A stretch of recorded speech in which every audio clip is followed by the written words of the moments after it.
কি কি শিখবো? Form rise, single fly, double fly. দেখেন এই যে আমরা যে সিঙ্গেল ফ্লাইটা না, দেখেন এই সিঙ্গেল ফ্লাই বানায় রাখছি, এটা রাউন্ড দেখছেন, এই রাউন্ড সহ কিন্তু ওভারলক হয়, রাউন্ড সহ ওভারলক হয়। এই যে আয়সা সুন্দর করে এই রাউন্ড গুলোতে হয়ে যায়, দেখছেন? এটা কি করলাম? Single fly, single fly overlock করলাম। এখন আমরা ডাবল ফ্লাই করব। ডাবল ফ্লাই কি করা লাগে? এই যে কাঁটাটা না, এটা আগে ওভারলক করা লাগে। কি করা লাগে?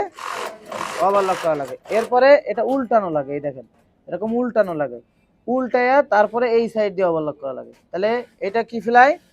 Double fly. তাহলে সিঙ্গেল ফ্লাই ডাবল ফ্লাই কিভাবে করে এটা বুঝছেন?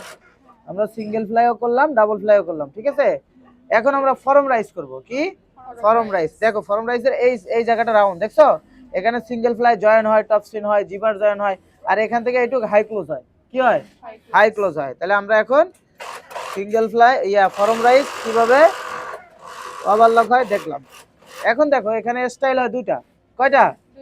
যদি সিঙ্গেল ফ্লাই এর সাথে জয়েন করে তাহলে একবারে করবে, আর যদি না করে তাহলে আলাদা আলাদা করবে। আমরা দুটোটাই দেখবো। দেখেন এই সিঙ্গেল ফ্লাইটা বানাই নিলাম, সিঙ্গেল ফ্লাইটা বানাই নেওয়ার পরে এই দেখেন এখন কি করতে হবে?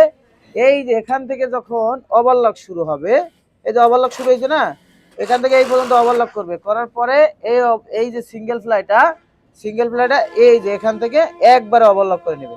কি করবে? ওভারলক করবে। এই দেখো সুন্দর করে একবারে ওভারলক করবে। এই দেখো একবার ওভারলক করছে। এখন এটা উল্টায়া টপ স্পিন দিব।